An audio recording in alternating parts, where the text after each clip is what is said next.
Hello दोस्तों, हम लोग पढ़ रहे थे ईवीएस का जो नोट चल रहा है सीटेट 2022-23 के लिए, उसको हम पढ़ते हैं आगे। सीटेट 2022-23 के लिए हम लोग पढ़ रहे थे, तो इसमें जो हम लोग ईवीएस का महत्वपूर्ण क्वेश्चंस को सॉल्व कर रहे थे। तो आज हम लोग जानवर के बारे में पढ़ लेते हैं, जिसमें मतलब जानवर कौन कौन से होते हैं, उसकी विशेषताएं पढ़ लेते हैं जो ईवीएस के एनसीईआरटी के बुक्स में है। तो उसके बारे में हम पढ़ लेते हैं और आप लोग रिवाइज करते रहिए। और कोई प्रैक्टिस सेशन जो अभी तक ज्वाइन नहीं किया उसको ज्वाइन कर लें, आप लोग के बहुत हेल्पफुल होगा। क्योंकि प्रैक्टिस सेशन से प्रैक्टिस जितनी ज़्यादा करेंगे आपकी क्वेश्चन उतने ज़्यादा सही हो जाएंगे। जो पेडोलॉजी होता है वो बहुत महत्वपूर्ण होता है और उसको हम कैसे सॉल्व करते हैं, वो प्रैक्टिस जितनी रहेगी उतनी ज़्यादा हमारी पकड़ उस पर अच्छी रहेगी। तो पेडोलॉजी की प्रैक्टिस जो सेशन चल रहा है वो करते रहिए।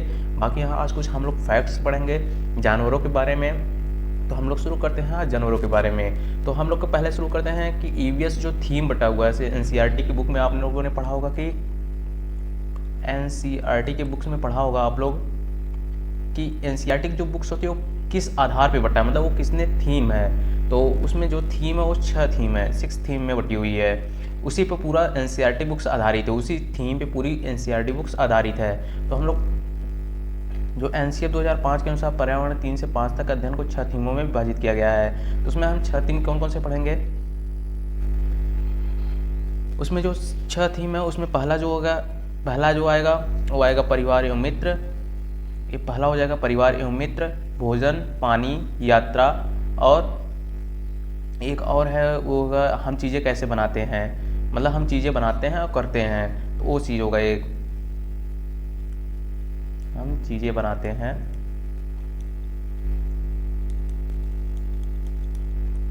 या करते हैं। तो इस 6वां थीम हो जाएगा।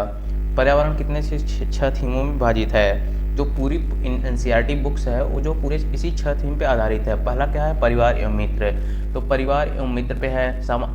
अब ईवीएस में क्या होता है, एक इन्वायरमेंटल हम लोग पढ़ रहे हैं, तो उसमें क्या इन्वायरमेंट में क्या क्या शामिल होता है। तो इन्वायरमेंट में जो जो शामिल है, जैसे परिवार आएगा, फिर भोजन, पानी, यात्रा, हम चीज़ें कैसे बनाते हैं। तो इतना जो होगा हर कोई यही काम कर रहा है, तो इसमें जो इन्वायरमेंट में जो हो रहा है उसको हम शामिल करेंगे।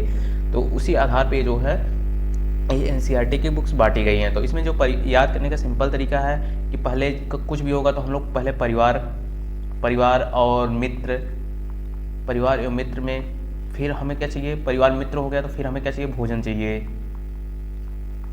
चाहिए। उसके बाद भोजन कर लेंगे तो उसके बाद क्या चाहिए, हमें पानी चाहिए। पानी हो जाएगा, पानी के बाद क्या हो जाएगा, पानी के बाद अगर हम पानी भोजन परिवार मिल गया, हमें भोजन पानी हो गया, तो हमें फिर कुछ ना कुछ अर्निंग करनी पड़ेगी उस चीज़ को रेगुलर चलाने के लिए।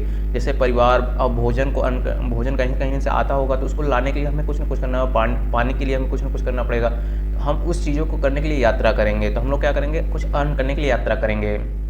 तो यात्रा हो गया, परिवार हो गया, भोजन हो गया, पानी हो गया, यात्रा हो गया।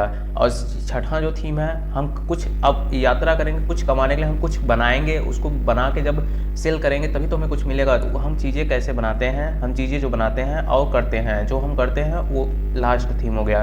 तो कितने थीम हो गए, 6 थीम हो गए। तो आप लोग इसको याद रखिएगा, हर साल एक थीम पूछता है। और इसके बारे में एक चीज़ और है कि इसके विषय में 1-2 बार क्वेश्चन चेंज किया, जो परिवार एवं मित्र उप थीम के विषय में पूछ लिया। तो आप इसको भी याद रखिएगा, उप थीम के विषय में। उप थीम कौन कौन से हैं, संबंध। अब जैसे संबंध क्या है, परिवार मित्र है तो उसमें जो संबंध है उसके बीच रिलेशन जो होता है उसके बारे में पढ़ाएंगे, एक उप थीम हो गया परिवार एवं मित्र का।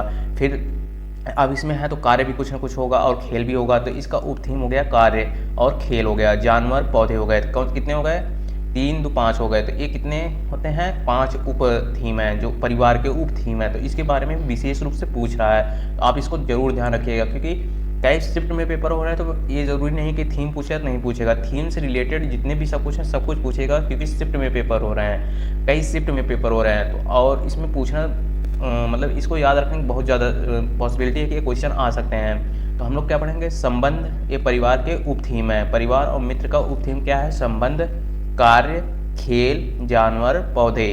तो इसको हम विशेष तौर पे ध्यान रखेंगे। तो हम लोग पढ़ लेते हैं ऊपर। अब परिवार के बारे में क्या होता है, हम परिवार 2 होते हैं, परिवार 2 प्रकार के होते हैं ना। तो परिवार 2 प्रकार के कौन कौन से होते हैं, एक होता है संयुक्त परिवार, एक होता है एकल परिवार। तो अब संयुक्त परिवार के बारे में हम क्या जानना है। संयुक्त परिवार जो होता है, इसमें क्या होता है, संयुक्त परिवार में जो होता है कि इसमें माँ, बाप, बच्चा, फिर प्लस दादा, दादी, चाचा, चाची और अदर लोग भी शामिल हो जाते हैं। जितने रिलेशन के होते हैं सब शामिल होते हैं, बुआ, फूफा, सब लोग शामिल होते हैं, जो संयुक्त परिवार होता है। और एकल परिवार में क्या होता है, माँ, बाप और बच्चा, तो केवल 2 लोग ही शामिल होते हैं। तो संयुक्त परिवार और एकल परिवार में बहुत डिफरेंस होता है। तो ये एक संयुक्त परिवार और एकल परिवार के विषय में था, आप इसको ध्यान रखिएगा।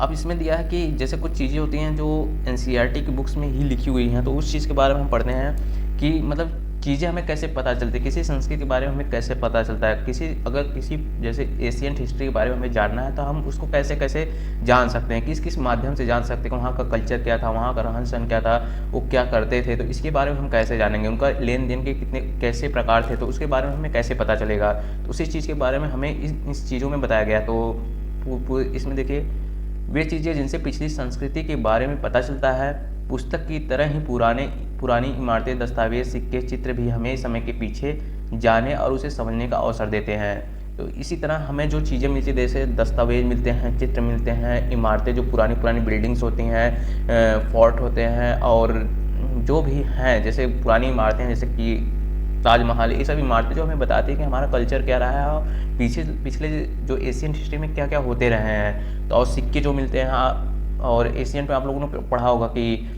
जो सिक्के होते थे उसको आहत सिक्के वैदिक काल में कहा जाता था।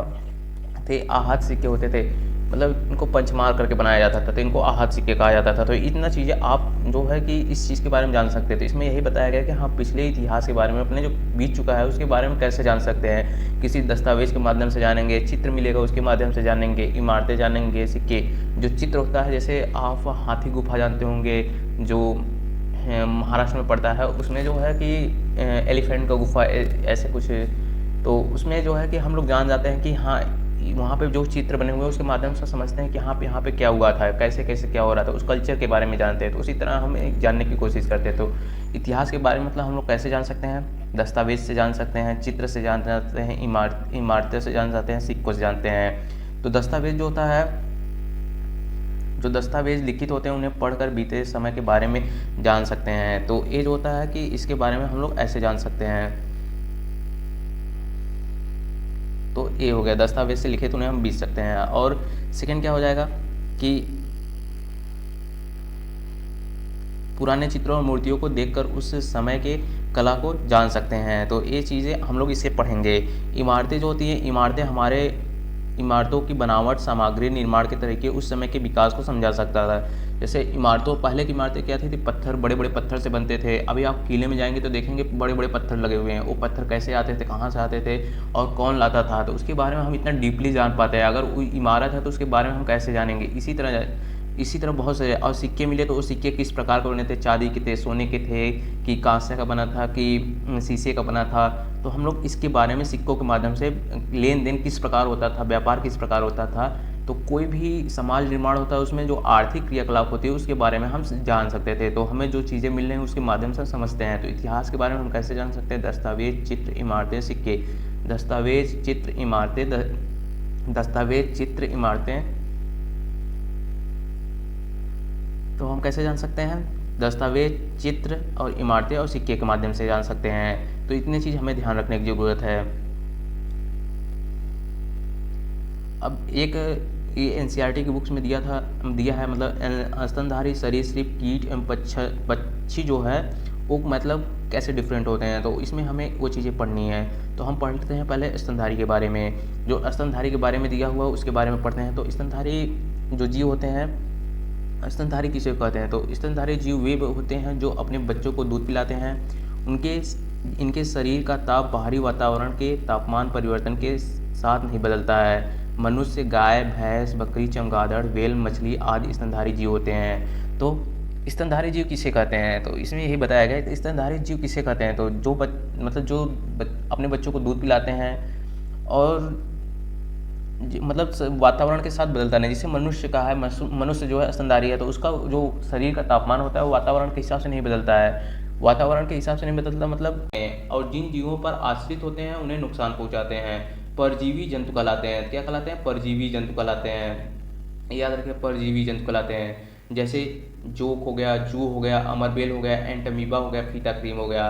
तो जब एक जीव का फायदा होता है और दूसरे अन्य जीव का नुकसान होता है तो इस संबंध को परजीविता कहते हैं। तो परजीविता किसे कहते हैं? परजीविता में एक जीव का फायदा होगा, दूसरे की हानि होगी, उसे क्या कहेंगे? परजीविता कहेंगे। अब जैसे सहजीविता में हम देखते हैं, और इसमें जो उदाहरण जोक है, आप इसको अक्सर नोटिस किए होंगे, अगर गांव में देखे होंगे कि अक्सर कहीं से जानवर तालाब या निकल रहा है, तालाब या पोखरे से निकल रहा है, तो उसको जो जोक पकड़ लेता है, तो उसमें क्या होता है कि उसका खून पीता है। तो इसमें क्या होता है? केवल जानवर का नुकसान हो रहा है, इससे वो फायदा किसको हो रहा है? उस जोक को हो रहा है। तो इसमें क्या हो गया कि परजीवी हो गया, वो क्या कर रहा है? परजीविता, उस पर आश्रित है और उसका फायदा उठा रहा है, और उसमें उसका एक का नुकसान हो रहा है, एक का फायदा हो रहा है। तो इसमें क्या हो गया? परजीविता हो गया। और हम सहजीविता में क्या होता है कि दोनों साथ साथ रहते हैं। जैसे आप लाइकेन का उदाहरण लीजिए, आप लाइकेन पढ़े होंगे कि लाइकेन के उदाहरण में क्या क्या होता है। तो लाइकेन में कौन कौन से होते हैं? लाइकेन में दो जीव कौन कौन से होते हैं? शैवाल होता है और क्या होता है? कवक होता है। कवक होता है। तो शैवाल क्या कहते हैं? इसको साइनोबैक्टीरिया भी बोलते हैं। तो शैवाल को क्या, शैवाल में क्या होता है? क्लोरोफिल पाया जाता है। क्लोरोफिल पाया जाता है। तो क्लोरोफिल जब पाया जाता है इसमें, तो ये जो होता है भोजन तैयार कर लेता है। और कवक क्या करता है? ये कवक जो है इससे भोजन प्राप्त करता है शैवाल से, और शैवाल को जो आश्रय देता है। तो दोनों जो है एक दूसरे का हेल्प कर रहे हैं, एक दूसरे के साथ साथ जी रहे हैं। तो ये क्या हो गया? जो लाइकेन है वो सहजीविता का उदाहरण हो गया। इसमें जो सहजीविता किसे कहते हैं? जब दो जीव या पौधे एक दूसरे पर निर्भर रहते हैं तथा एक दूसरे को लाभ पहुंचाते हैं तो उन्हें सहजीवी कहते हैं, तथा इस प्रकार के संबंध को सहजीविता कहा जाता है। और पौधे का यह गुण सहजीविता कहलाता है। मटर का पौधा और राइजोबियम सहजीवी पौधों का उदाहरण। मटर का पौधा भी देखे होंगे। मटर के जो पौधे होते हैं उनके जो जड़ें होती हैं उसमें ग्रंथिल जड़ें होती हैं जिसमें राइजोबियम पाया जाता है। तो इसमें क्या होता है? राइजोबियम जो होता है मुक्त वातावरण में जो नाइट्रोजन होते हैं उसको नाइट्रोजन का स्थिरीकरण करता है, और वो पौधे के लिए जो दलहनी फसलें होती हैं उनके लिए बहुत फायदेमंद होता है। और वो जो पौधे जो होते हैं क्लोरोफिल और इससे भोजन तैयार कर रहे हैं उससे वो लेकर अपने आप को ग्रोथ करता है। तो राइजोबैक्टीरियम और मटर के पौधे के कौन सा उदाहरण है? सहजीविता उदाहरण है। इसको याद रखिएगा। लाइकेन याद रखिएगा, फफूंद याद रखिएगा कि सहजीविता के उदाहरण है। अब जानवरों की विशेषताओं के बारे में पढ़ लेते हैं कि जानवरों की जो विशेषताएं होती हैं, उनका शरीर क्या होता है, उनको कैसे कैसे बिहेव करते हैं और उनकी क्या क्या विशेषताएं हैं उसके बारे में हम जानते हैं। तो यहाँ पे हम जानवर के बारे में कुछ जानकारी है जो बहुत इंपॉर्टेंट है। इसमें से लगभग एक क्वेश्चन तो पूछ ही लेता है। तो जानवरों की खाल पर जो डिज़ाइन होते हैं उनके बालों के रंग के कारण होते हैं। तो जानवरों की जो खाल पर जो डिज़ाइन होते हैं उनके बालों के रंग के कारण होते हैं। जो आप देखे होंगे, कहते होंगे कि अक्सर कहते होंगे कि चितकबरा है, ये जानवर ऐसे है। तो उसमें जो होता है कि क्या होता है? डिज़ाइन जो होता है वो बालों के कारण होता है। उनके शरीर पे ऐसी कोई बनावट नहीं कि हाँ ये अलग अलग प्रकार के हैं। वो जो बाल होते हैं वो उस प्रकार से उगते ही हैं कि वो जो होता है कि डिज़ाइन बन जाते हैं। तो डिज़ाइन होने के कारण वो होता है कि मतलब जो बाल के रंग होते हैं उसके कारण वो डिज़ाइन बनती है। फिर नेक्स्ट विशेषता क्या है जानवरों की? दिन में जागने वाले जो जानवर होते हैं आमतौर पर कुछ रंग देख पाते हैं, कुछ का पहचान कर लेते हैं, लेकिन रात में जो जानवर जागते हैं वो क्या करते हैं? वो केवल सफ़ेद और काली ही देख पाते हैं। तो क्या देखते हैं? सफ़ेद और काली ही देख पाते हैं। बहुत से जानवर किसी खास मौसम में लंबी गहरी नींद में चले जाते हैं, जैसे छिपकली। इस समय आप ठंडी पड़ रही है, आप नोटिस किए होंगे कि छिपकली जो है इस समय नहीं दिखाई दे रही है। अगर यही गर्मी रहता तो आपके पैर के नीचे अब कहीं ना कहीं छिपकली दिखी जाती है आपको। इस समय क्या हो? लंबी गहरी नींद में चली गई। तो इसी का उदाहरण क्या? कई जानवर होते हैं जो किसी खास मौसम में लंबे समय के लिए गहरी नींद में चले जाते हैं। इसका उदाहरण क्या हो जाएगा? छिपकली। ये याद रखिएगा। कुछ जानवर तूफान या भूकंप आने से कुछ समय पहले ही अजीब हरकतें करने लगते हैं। जंगलों में रहने वाले लोग समझ जाते हैं कि कुछ बुरा होने वाला है। तो कुछ जानवर जो होते हैं वो उनके जैसे आप नोटिस किए होंगे कि आप कितना भी स्लो जाइए, कुत्ता जो होता है कि अगर आप उसके बगल से गुजर रहे हैं तो वो ज़रूर उठ जाता है। क्यों उठ जाता है? क्योंकि उसकी सेंसिटिविटी बहुत ज़्यादा होती है, जिसकी वजह से वो उठ जाता है। तो कुछ जानवर जो होते हैं वो कुछ भी होने से पहले, जैसे तूफान आता है, भूकंप आता है, उसके अजीब हरकतें करने लगते हैं। मतलब या भौंकने लगेंगे या ऐसे आपस में ही सारे कुत्ते जो भौंकने लगेंगे, तो ऐसे कुछ अजीब हरकतें करते हैं जिसकी वजह से सब लोग समझ जाते हैं कि कुछ होने वाला है। तो ये होता है, एक विशेषता ये है। अब यहाँ पे जो है जानवरों में भी देखने और सुनने महसूस करने की शक्ति होती है। वैज्ञानिक का मानना है कि कई जानवर की अपनी पूरी भाषा होती है। आप जाहिर से देखेंगे कि अगर दो कुत्ते आपस में लड़ रहे हैं, एक कुत्ता स्लो बोल रहा है तो दूसरा कुत्ता उससे तेज बोलेगा। अगर वो कुत्ते की स्पीड और बढ़ी तो दूसरे कुत्ते, सामने वाले कुत्ते की स्पीड और ज़्यादा हो जाएगी। तो उसमें जो आपस में कुछ ना कुछ कम्युनिकेट करते होंगे तभी तो इतना चिल्ला रहे हैं। अगर वही चीज़ आप करिए और कुत्ता सामने भौंक रहा है, आप उसकी नकल करिए, देखिए वो भौंकेगा ही नहीं, और वो आपके अजीब हरकत पे भौंकेगा, लेकिन ज़्यादा देर तक नहीं। तो उसमें क्या होता है कि उनकी जो आपस में कोई भाषा होती होगी तभी तो वो एक दूसरे पे इतना ज़्यादा भौंकते हैं। तो इस चीज़ से आपको रिलेट कर लीजिए कि वैज्ञानिक मानते हैं कि उनके जानवरों की पूरी भाषा होती है जिससे वो एक दूसरे से आपस में कम्युनिकेट करते हैं। नेक्स्ट इसकी विशेषता क्या है? जिन जानवरों के बाहरी कान होते हैं वह शरीर पर बाल होते हैं। जिन जानवरों के बाहरी कान व शरीर पर बाल होते हैं वे क्या देते हैं? बच्चे देते हैं। अब जैसे आप नोटिस किए होंगे कि जैसे गाय है, बकरी है, वो क्या दे रहे हैं? बच्चे दे रहे हैं। उनके क्या होते हैं? कान बाहर होते हैं, उनके शरीर पर क्या होता है? बाल होता है। तो इसमें कहा गया है कि जिन जानवरों के शरीर पर बाल होते हैं और कान बाहर की तरफ होते हैं वे बच्चे देते हैं। और जिन जानवरों के बाहरी कान व शरीर पर बाल नहीं होते हैं, जिनके बाहरी कान नहीं होता और शरीर पर बाल नहीं होता, वो क्या देते हैं? अंडे देते हैं। अंडे देते हैं। आप अक्सर देखे होंगे कि सांप है, मतलब कोई सांप है, वो जो है अंडा देता है, उसके कान बाहर की तरफ नहीं होते हैं। उनके क्या होते हैं? कान की बाहर की तरफ नहीं होते हैं। जैसे आप ले लीजिए एक जानवर और है जो मतलब जिसके सब कान पर बाल नहीं होते और अंडे देते हैं। जैसे आप चिड़िया ले लीजिए, किसी चिड़िया को देख लीजिए, वो क्या देता है? अंडा देता है। क्या देता है? अंडा देता है। उसके कान बाहर नहीं होते, वो बाल नहीं होते हैं। तो क्या होता है? कोई जानवर होते हैं जो बाल नहीं देते हैं, मतलब कान, जिन जानवरों के बाहरी कान व शरीर पर बाल नहीं होते वे अंडे देते हैं। ये आप इसको याद रखिएगा। एक जानवर की विशेषता ये भी हो गई। अब स्तनधारियों की विशेषताओं पर, जिनके शरीर पर बाल पाया जाता है और कान के मध्य भाग में 3 अस्थियां मेलिन, इंकस व स्टेपस का पाया जाना प्रमुख होता है। स्तनधारियों की क्या विशेषताएं हैं? हम मतलब किसी स्तनधारी को पहचानना है तो हम कैसे पहचानेंगे? तो इसी तरह पहचानेंगे कि किसी स्तनधारी की विशेषताओं में उनके शरीर पर बाल का पाया जाना और कान के मध्य भाग में 3 अस्थियों के मेलिन, इंकस व स्टेपस का पाया जाना प्रमुख होता है। यदि नेक्स्ट देखते हैं, कुछ प्रजातियों को छोड़ दें तो लगभग सभी स्तनधारी वर्ग के जंतु बच्चे देते हैं, तथा जिन जानवरों में यह नहीं पाए जाते वे अंडे देते हैं। मतलब अगर सभी प्रजाति में लगभग स्तनधारी जो होते हैं, अगर स्तनधारी में उनके शरीर पर बाल है और कान के मध्य तीन अस्थियां हैं, मेलिन, इंकस, स्टेपस, तो स्तनधारी हैं। अब उनमें कह रहा है कि अगर जिसमें पाया जा रहा है, अधिकांश जो स्तनधारी वर्ग के होते हैं उनमें जो पाया जाता है ये चीज़, तो वे अक्सर बच्चे ही देते हैं। और जिन जानवरों में ये चीज़ें नहीं पाई जाती, जैसे तीन अस्थियां हो, मेलियन, इंकस व स्टेपस के मध्य, कान के मध्य 3 चीज़ नहीं हो और उनके शरीर पर बाल नहीं हो, तो वो अंडे नहीं देते, मतलब अंडे देते हैं। जानवरों के कान के आधार पर उनके सुनने की शक्ति।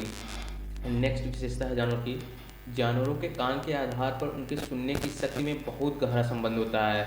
अगर आप देखे होंगे कि हाथी का कान बहुत बड़ा है और किसी कुत्ते का कान बहुत छोटा है, तो आप देखे होंगे कि ये अंतर है। तो इसमें अंतर है तो बहुत कुछ अंतर होगा। इसमें आगे लिखा है, जिन जानवरों के कान बड़े होते हैं उनके सुनने की क्षमता अधिक होती है।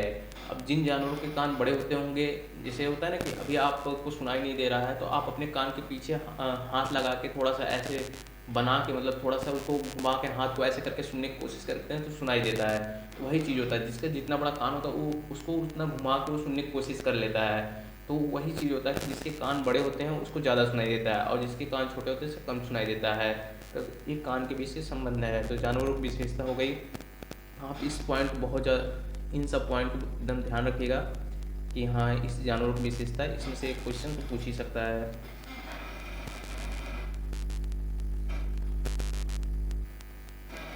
अब जानवरों का जो शिकार करते हैं, अक्सर हम लोग बहुत से जानवरों का हम लोग शिकार कर लेते हैं। जैसे मगरमच्छ को मार देते हैं, शेर को मार दे रहे थे। अब तो शेर पे जो है उसको संरक्षण करने के लिए कई तरह के अधिनियम बन गए हैं, मगरमच्छ को भी संरक्षण करने के लिए अधिनियम बने हैं। तो हर चीज़ को जो है बचाना पड़ रहा है, क्योंकि इंसान जो होता है बहुत लालची होता है, क्योंकि वो अपने फ़ायदे के लिए कुछ भी कर सकता है। इन्वायरमेंट को इतनी क्षति पहुंचा रहा है, कहने वाली बात नहीं। अब वो ये बिल्कुल नहीं सोच रहा है कि अगर जैव विविधता में जो हर चीज़ें शामिल है, अगर वो डिसबैलेंस होंगी तो जाहिर से इफेक्ट सब पे पड़ेगा।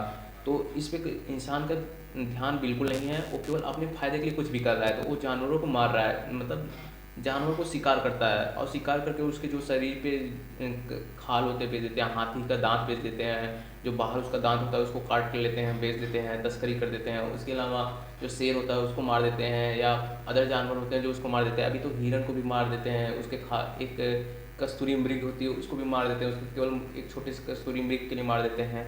ऐसे ऐसे जानवरों का शिकार होता है। वही चीज़ कह रहा है कि किसका शिकार किस लिए होता है। हाथी को उसके दांतों के लिए,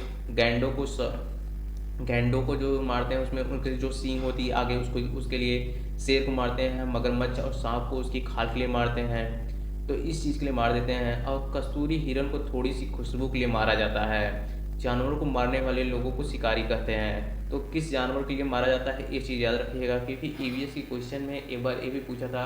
अभी हम पिछली प्रैक्टिस सेशन जो कराए हैं उसमें भी ये क्वेश्चन आया था कि मतलब मगरमच्छ को किस लिए मारते हैं, तो वो ऑप्शन में था खाल के लिए मारते हैं, दांत के लिए मारते हैं, चमड़ा के लिए और दो ऑप्शन थे किस लिए मारते हैं। तो इसमें बेसिकली था कि मगरमच्छ को किस लिए मारेंगे, उसकी जो चमड़ी होती है ऊपर की मोटी होती है उसका उपयोग कहीं ना कहीं होता है, तो उसको उसके लिए उसको मार के तस्करी किया जाता है। तो मगरमच्छ का क्वेश्चन आया था, तो आप याद रखिएगा। हाथी को उसके दांतों के लिए, गैंडों को सींग के लिए, शेर को मगरमच्छ के लिए ऐसे से मारा जाता है।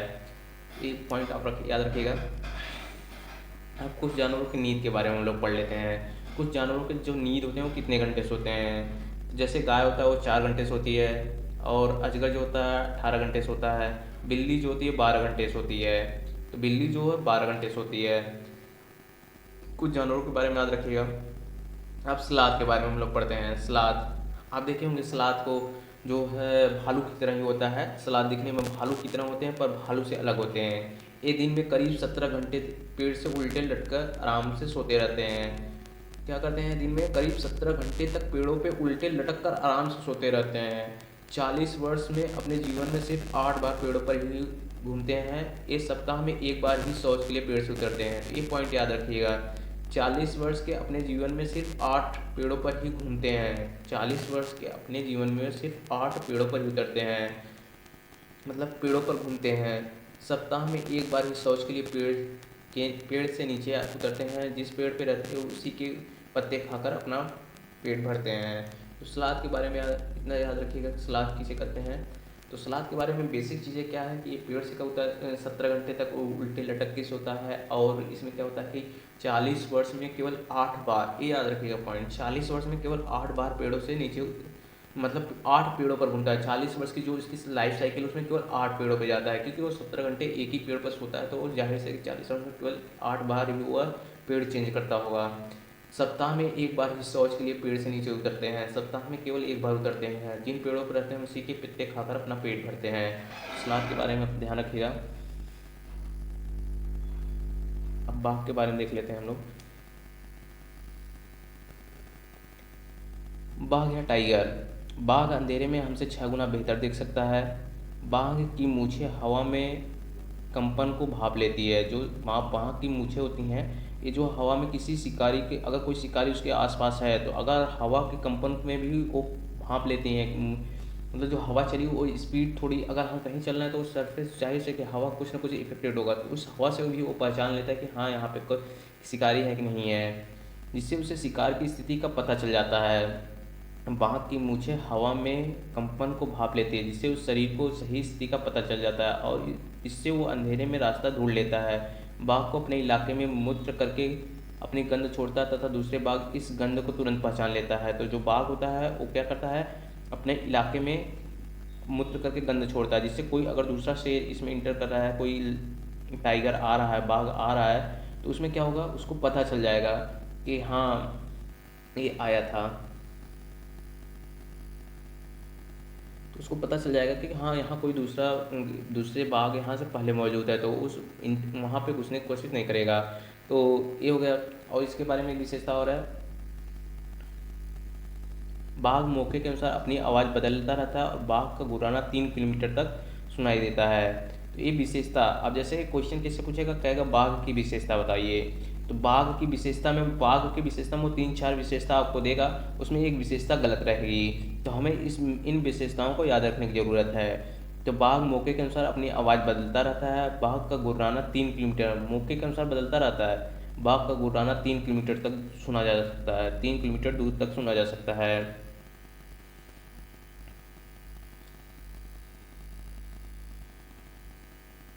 तो तक सुना जाता है। बाघ के दोनों कान बाहर की आवाज़ इकट्ठा करने के लिए अलग अलग दिशाओं में बहुत ज़्यादा घूम भी जाते हैं। बाघ हवा से पत्तों को, अब देखिए बाघ के दोनों कान जो होते हैं वो आवाज़ को इकट्ठा करने के लिए अलग अलग दिशाओं में घूम से जाते हैं। ये भी याद रखिएगा, पॉइंट मोस्ट इंपॉर्टेंट है। बाघ के कान दोनों तरफ घूम जाते हैं, मतलब अलग अलग दिशाओं से अगर आवाज़ आ रही है तो उसको सुनने के लिए दोनों तरफ घुमा सकते हैं। बाघ हवा से पत्तों के हिलने और शिकार की झाड़ियों, अगर कोई शिकार झाड़ी में है और वो हिल रही है तो उसके आवाज़ को तुरंत भाप लेते हैं। तो ये भी इसकी विशेषता याद रखिएगा। अब हाथी के बारे में विशेषता, हाथी का लगभग क्वेश्चन तो हर बार पूछ लेता है, तो आप लोग इसको विशेष से याद रखिएगा। हाथी की विशेषता, तो हाथी की जो विशेषता होती है वो विशेष तौर पर याद रखिएगा। हाथी की जो विशेषता होती है इसके बारे में हम लोग पढ़ लेते हैं। हाथी के लगभग 2018 में भी पूछा था और 19 में भी पूछा था। तो हाथी की विशेषता आप याद रखिएगा। हाथी को पानी और कीचड़ में खेलना बहुत पसंद है और उससे उसके शरीर को ठंडक मिलती है।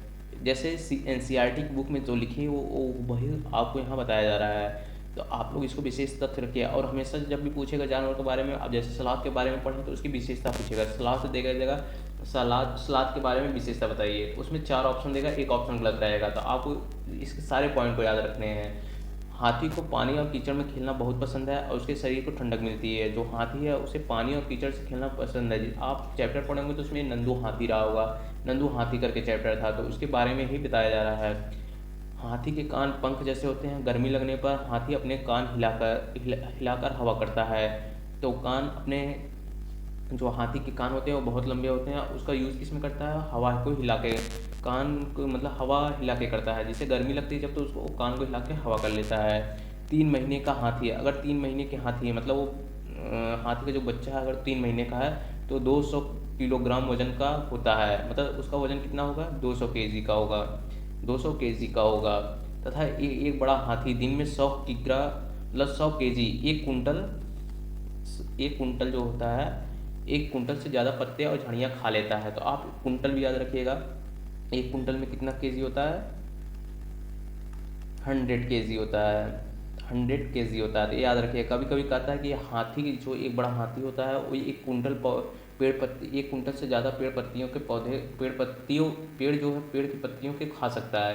तो आप कुंटल को अगर नहीं याद रखें कंफ्यूज हो जाएंगे। तो ये विशेष तौर पर याद रखिएगा कि 100 किलोग्राम से ज़्यादा पत्ते और झाड़ियाँ खा लेता है। तो 100 किग्रा को 1 कुंटल भी कहते हैं। तो हाथी की विशेषता है, हाथी हाथी परेशानी आने पर एक दूसरे को मदद करते हैं। हाथी परेशानी आने पर एक दूसरे की मदद करते हैं। मतलब कोई हाथी अगर मतलब उनकी फैमिली होती है एक तरह से, एक दूसरे की सहायता करते हैं और उनमें अगर कोई विपत्ति आती है तो एक दूसरे की सहायता भी करते हैं। हाथी बहुत कम आराम करते हैं, एक दिन में केवल 1 घंटे तक सोते हैं। रुकिए 1 मिनट, टाइपिंग मिस्टेक। तो 1 घंटे में वो केवल 2 से 4 घंटे तक सोता है। कितना, 2 से 4 घंटे तक सोता है, 2 से 4 घंटे ही सोता है। एक हाथी जो होती है वो एक दिन में कितनी बार सोती है, 2 से 4 घंटे ही सोती है। इस झुंड में, जो उनका झुंड होता है, जो ग्रुप होता है उसमें 10 से 12 हथनी और बाकी बच्चे होते हैं।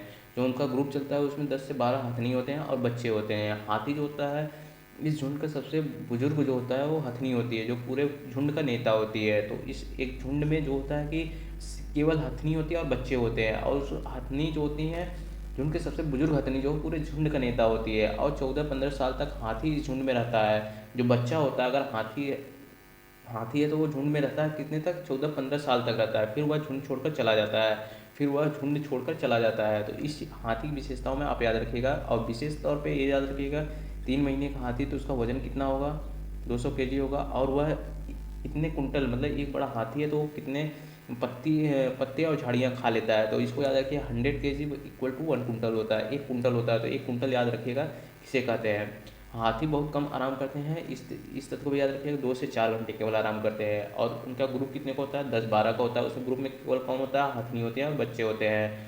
और 14 से 15 साल तक हाथी इस झुंड में रहता है और फिर वह झुंड छोड़कर चला जाता है। तो ये हाथी की विशेषता है, इसको विशेष तौर पर याद रखिएगा। अब कुछ जानवर हैं जिसको हम थोड़ा तेज देखते हैं। लंगूर, जंगल में ऊंचे पेड़ पर बैठा लंगूर अपने आसपास मुसीबत को देखकर एक खास आवाज़ निकालता है, अपने साथियों को संदेश देता है, उन्हें चौकन्ना करता है। आप एक चिंपैंजी, कोई मूवी थी, अगर कोई मूवी थी उसमें चिंपैंजी था तो आप देखे होंगे कि उस मूवी में जो है पेड़ पे ही थे, कोई शिकारी एंटर करता है जंगल में तो वो तुरंत चीं चीं करके पूरे अपने साथियों को मतलब बता देता है कि हाँ मुसीबत आ रही। तो सारे साथी जो इकट्ठा होकर उस मूवी में जो था, इकट्ठा होकर उस अपने आप को बचाते हैं। तो उसी तरह होता है लंगूर जो होते हैं कि वो अपने आप को एक खास तरह की आवाज़ निकालते हैं जिससे वो पता चल जाता है कि हाँ कोई मुसीबत आने वाली है, चौकन्ना रहते हैं। और फिर कुत्ता क्या होता है, कुत्ते के बारे में विशेषता, कुत्ते की गलियों में मतलब कुत्ते की जो होता है गलियाँ बटी होती है, मतलब एक इलाका तुम्हारा है, इलाका हमारा है। एक कुत्ता दूसरे कुत्ते के मल मूत्र की गंध से जान लेता है उसके इलाके में बाहर का कुत्ता है। मतलब कोई कुत्ता दूसरे के इलाके में घुसा है और वहाँ पे मल मूत्र से उसको पहचान लेगा जो जिस कुत्ते का इलाका है। मतलब कहा गया है ना मूवी में डायलॉग है, इलाका कुत्तों का होता है। तो वही चीज़ हो रहा है कि यहाँ पे जो मल मूत्र के गंध होते हैं उससे वो पहचान लेते हैं कि हाँ कोई दूसरा कुत्ता यहाँ आया था। ये चीज़ कुत्ते की विशेषता हो गई। तो आप विशेष तौर पे याद रखिएगा। मगरमच्छ के छोटे कान होते हैं, छेद जैसे कान होते हैं लेकिन आसानी से दिखाई नहीं देते। मगरमच्छ के भी कान होते हैं लेकिन दिखाई नहीं देते हैं। छिपकली के भी छोटे छेद जैसे कान होते हैं लेकिन दिखाई नहीं देते हैं। तो आप इन जानवरों को विशेषता याद रखिएगा। मछलियाँ जो होती हैं उसकी विशेषता क्या है, मछलियाँ खतरों की चेतावनी को एक दूसरे को बिजली तरंगों से देती हैं। और डॉल्फिन जो होती है एक अलग ही तरह की आवाज़ निकालती है और एक दूसरे से बात करती है।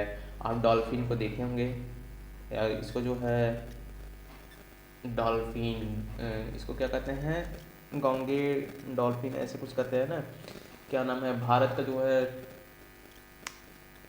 ये जो जलीय जीव में जो आता है उसको डॉल्फिन फिश ही है ना, जलीय जीव। राष्ट्रीय जलीय जीव के बारे में आप लोग कमेंट करिएगा, किसे कहते हैं राष्ट्रीय जलीय जीव।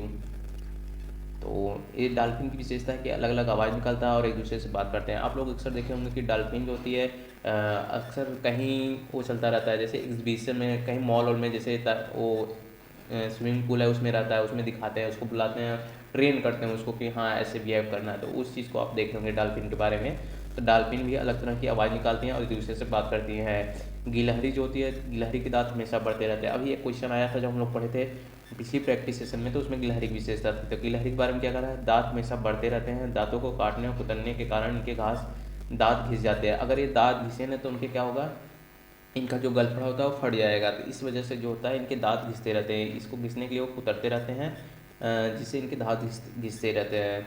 बिल्ली के दांत नुकीले होते हैं जो मांस को काटने के काम आते हैं। तो बिल्ली के दांत कैसे होते हैं, नुकीले होते हैं। और गाय के आगे के दांत पत्तों को काटने के लिए होते हैं और पीछे के दांत चपटे होते हैं और बड़े होते हैं जो चबाने के लिए होते हैं। तो गाय के दांत की विशेषता हो गई। सांप, हमारे देश में केवल 4 तरह के ही जहरीले सांप पाए जाते हैं। उनका नाम क्या है, नाग है, कैरेत है, दुबोइया है, अफाई है। आप इसको याद रखिएगा, विशेष तौर पे ये पूछेगा। अगर पूछ लिया कि भारत में 4 ऑप्शन देगा आपको, उसमें पूछेगा कि जहरीला नहीं है, तो आपको याद रखना पहले तो भारत में 4 जहरीले सांप याद रखना है आपको, नाग, कैरेत, दुबोइया, अफाई। और इसमें जब ऑप्शन देकर कि एक नहीं है तो याद रखिएगा कोई इसके अलावा कोई भी होगा। तो नाग, कैरेत, दुबोई, अफाई ये याद रखिएगा। नाग, कैरेत, दुबोइया, अफाई ये सांप की 4 प्रजातियाँ हैं, जहरीली प्रजातियाँ हैं जो भारत में पाई जाती हैं। इसके बारे में याद रखिएगा। अब सांप के बारे में जो विशेषता है थोड़ा उसको पढ़ लेते हैं। तो हमारे देश में केवल 4 तरह की जहरीली सांप पाई जाती हैं। कौन कौन से, नाग, कैरेत, दुबोइया और अफाई। तो जब सांप किसी को काटता है तो उसको 2 खोखले जहरीले वाले दांतों से उस व्यक्ति के शरीर में जहर चल जाता है। जब आप किसी देखे होंगे सांप काटता है तो उसके 2 निशान पड़ते हैं, उसी 2 निशान से हम लोग पकड़ लेते हैं कि हाँ ये सांप काटा है। और फिर जब सांप किसी को काटा तो उस खोखले दांत जो है शरीर में प्रवेश कर जाते हैं। इस जहर से बचने के लिए उस व्यक्ति को सीरम नामक दवाई दी जाती है जो सांप के जहर से ही बनाई जाती है। तो उसका एंटीडोट दिया जाता है जिससे कि वो उस जहर के असर को कम कर सके। तो वो जहर जो बनाए मतलब जो एंटीडोट बनाई जाती है वो किससे बनाई जाती है, मतलब जो जहर का सांप है उसी से बनाई जाती है। सांप के दांत नुकीले होते हैं लेकिन वह अपने शिकार को चबाकर नहीं बल्कि पूरा निगलकर, आप अजगर को देखे होंगे या किसी भी देखे होंगे, किसी भी जानवर को, किसी भी सांप को, तो पूरा निगल के करता है। उसके पास दांत होते हैं लेकिन वो पूरा निगल के ही भोजन करता है, मतलब पूरा चबाता नहीं, वो निगल जाता है। इसके बारे में याद रखिएगा। सांप के बाहरी कान नहीं होते पर जमीन पर हुए कंपन को ही सुनता है। तब सांप के क्या होते हैं, बाहरी कान नहीं होते हैं, याद रखिएगा विशेष तौर पे। तो वो सुनते कैसे हैं, तो वो सुनते कैसे हैं, जो ज़मीन पर कंपन होता है उसके माध्यम से ही सीखते हैं, मतलब सुनते हैं। सपेरों को कालबेलिया भी कहते हैं, ये याद रखिएगा। कालबेलिया, आप एक पढ़े होंगे चैप्टर कालबेलिया के बारे में। कालबेलिया, तो इसके बारे में आप पढ़े होंगे, जो एक सपेरों को पकड़ने की पुरानी मतलब पकड़ने के लोगों का काम था, तो इन्हें ही कालबेलिया कहा जाने लगा। ये जनजाति थी, जनजाति है भी कहते हैं। कालबेलिया सांप जैसी मुद्राएं होती हैं। सांप खेतों में फसलों को चूहों से बचाने में मदद करता है, ये याद रखिएगा। ये जो दिया है कि सांप सांप खेतों में फसलों को बचाने में चूहों से मदद करता है, ये भी तथ्य याद रखिएगा। सांप सुन नहीं पाते, केवल बीन के हिलने पर उनके अनुसार अपना सिर हिलाते हैं, जिसे लोग नाचना कहते हैं। तो आप जब बीन बजाएंगे, उसके पास एकदम ले जाएंगे, तो वो क्या करता है कि ज़मीन पे जो कंपन होता है, हल्का फुल्का कंपन होता है, तो जानवर जो होता है, अभी पढ़े हैं कि आप, बहुत सेंसिटिव होता है, तो बहुत जल्दी पकड़ लेता है। मतलब कुछ हुआ ज़मीन में, कंपन थोड़ा भी हो तो पकड़ लेता है। तो उस आधार पे जो है, जो सांप होता है वो उस बीम के इधर उधर नाचता है, बीम के आधार पे इधर उधर नाचता है, उसको सुनाई नहीं देता बीम की, जिसे हम नाचना कहते हैं।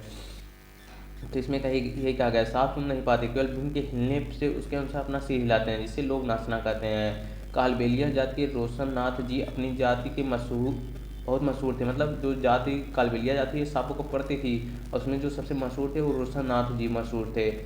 वे बहुत आसानी से खतरनाक और जहरीली सांपों को पकड़ लेते थे। तो आप सांपों के बारे में इतनी विशेषताएं याद रखिएगा।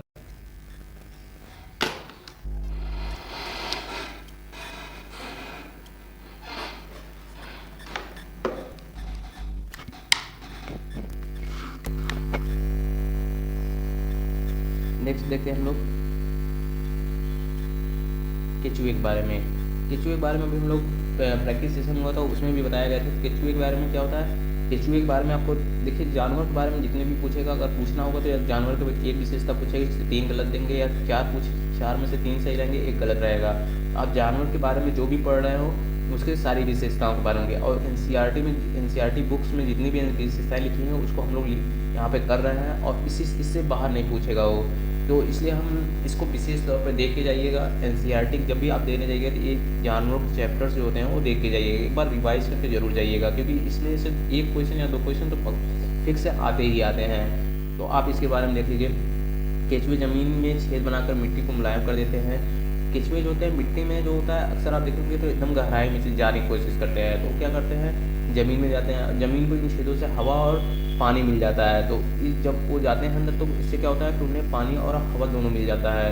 अब जब वो मिट्टी को एकदम भूरा बना देते हैं, तो उससे क्या होता है, पानी एब्जॉर्ब अच्छा होता है, और वायु जो होता है, ऑक्सीजन जो है ज़मीन पूरा होता है। इसलिए केचुए को किसान का मित्र कहा जाता है, क्योंकि वो जो खेत होता है, जो खेत में होता है कि मिट्टी को चाल देते हैं एकदम अच्छे से, जिससे वहाँ पे पानी और ऑक्सीजन पर्याप्त मात्रा में फसल को मिलती है, जिससे वो है फसल की ग्रोथ अच्छी होती है।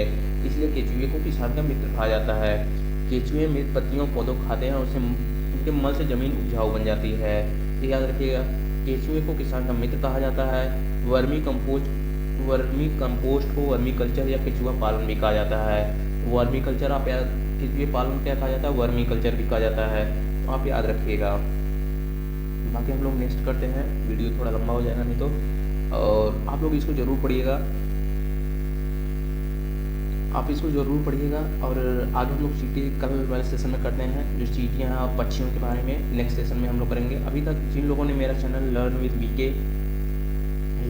वीके सब्सक्राइब नहीं किया, सब्सक्राइब कर ले, लाइक शेयर जरूर करें, क्योंकि एक यूट्यूबर का जो होता है कि फ्री में जो चीज़ें अवेलेबल करा रहा है, तो उसका एक सबसे बढ़िया मोटिवेशन है उसके लिए, तो वो एक सब्सक्राइब और लाइक्स ही है। तो आप लोग जरूर इसको करिएगा, शेयर करिएगा। तो लर्न विथ वीके चैनल को जरूर सब्सक्राइब करिए, और एक बार शेयर जरूर करिएगा,